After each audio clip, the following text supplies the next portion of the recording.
It's another Q&A edition of Optimal Health Daily, episode 330, and I'm Dr. Neil, your host of the show. Welcome back to another special Friday edition of Optimal Health Daily, where I answer your questions. On the other days, I read health and fitness blogs to you like an audiobook, but on Fridays, I take the questions that you submit, I'll talk about how to do that at the end of today's show, and answer them right here. This is one of my favorite parts of the show, so definitely keep sending in those questions. And remember, if I haven't answered your question yet, and it's been a while since you've asked it, don't lose hope. I promise I have received it, and I will answer it. Now with that, let's hear today's question and start optimizing your life. Hi, this is Debbie in Chicago. So my question is about white rice versus brown rice. For most of my life, I've been told brown rice is much better for you because it's, got the whole grain, and white rice is stripped of the grain. But recently I've been reading some things that white rice might be preferable in certain cases. I've read in the whole arsenic debate about rice that if you have white rice, you're less likely to get the arsenic. And also, I've read some things about alternative healing, that some people eat white rice in Indian cultures and Ayurvedic medicine because it's easier on the digestion and easier on the chakras.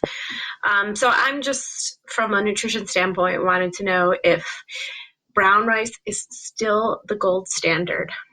Thanks. Thank you for your question, Debbie. I still remember at my previous job where I was a wellness specialist for a university, someone asking me about brown rice versus white rice. At the time, a well-publicized article was published that mentioned the higher levels of arsenic found in brown rice. The person that asked me about this wasn't thrilled with this headline because just a week before, I had told them, of course, to switch from white rice to brown rice or whole grain rice. The timing of this article couldn't have been worse in this case. It's these types of incidences that may lead people into mistrusting the advice of health professionals and trust their own instincts when it comes to which foods they should eat and which foods they should avoid. So I'll first address the arsenic issue. A certain form of arsenic is most harmful to humans. This form is called inorganic arsenic. It basically acts like a poison when we ingest it. So why and how did this poison get in our food supply? Now don't go around blaming farmers or food manufacturers for this one. They are off the hook in this case. Arsenic is not an additive, but is actually found naturally in the soil. And it's found in soil all over the world. This is because millions of years ago, when the Earth was mostly made up of volcanoes and lumbering dinosaurs, volcanic eruptions contained some arsenic. As a result, the arsenic became part of the Earth's crust and therefore our soil. It's actually also found in the water we drink and the air we breathe too. But again, inorganic arsenic is really the form we care about most. This is because it is most closely linked to health problems. So what does arsenic have to do with rice?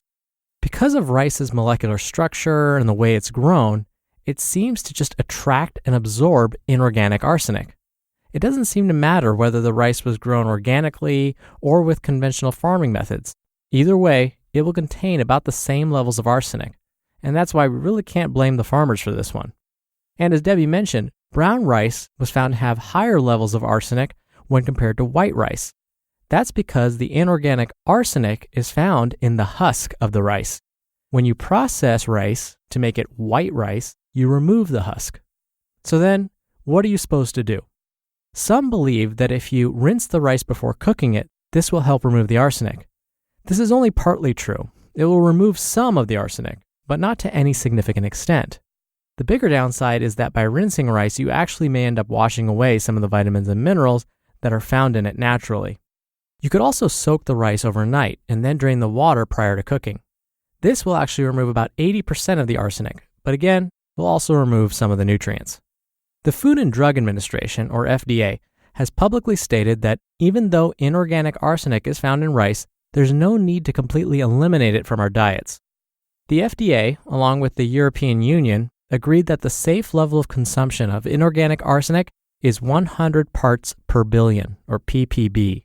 They admit that women that are pregnant and infants should try and keep their inorganic arsenic consumption to less than 100 parts per billion.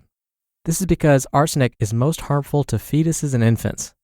Based on their research, the FDA found that many infant cereals do have inorganic arsenic levels below this 100 parts per billion threshold. But given that many infant foods are mostly made of rice, the FDA does encourage families to feed infants other hypoallergenic grain cereals as part of a balanced diet. Of course, there are researchers that disagree with the FDA's safety threshold, believing it's still too high. However, most will still admit that consuming rice, even brown or wild rice, as part of a balanced diet will unlikely lead to health problems. The Environmental Working Group, or EWG, and Consumer Reports recommend adults consume no more than 3 servings of rice per week, and that children consume no more than 1 1/4 servings per week. But again, depending on the source, you may hear differing opinions on how much rice is too much. Now, the reason rice is used so often in infant cereals and formulas is because most babies and adults can easily digest white rice. Some call rice hypoallergenic, meaning it's unlikely to lead to an allergic response. This is because rice is naturally low in protein. In my last Q&A, a caller had a question about milk allergies. And during that podcast, I mentioned that food allergies are often really related to the types of protein found in specific foods. Because white rice is naturally low in protein, it's less likely to cause an allergic response. When it comes to rice consumption and chakras, that's actually really difficult to say. This is because it's challenging to study the effects of foods on something so abstract as chakras. So in this case, I would say if after consuming rice you feel fine, then enjoy it as part of a balanced diet and maybe consider using the Environmental Working Groups and Consumer Reports guidelines. Thank you again for the question, Debbie. You'll be entered into a very small raffle every month to win a book from us. And if you want to submit a question and have a chance to win books, it's really easy. You can call in, the number is 61 I love OHD, or you can submit your audio question by clicking the red bar along the side of our site at oldpodcast.com. That'll let you record your question, listen back to it, and then submit it to us. Again, that's oldpodcast.com. I hope you had a wonderful week. Thank you for listening every day and all the way through. Have a wonderful weekend, and I'll be back here on Monday where your optimal life awaits. Hello, Life Optimizer. This is Justin Malik, creator and producer of this show and Optimal Living Daily, the brother podcast of this one. Literally, I'm Dr. Neil's brother.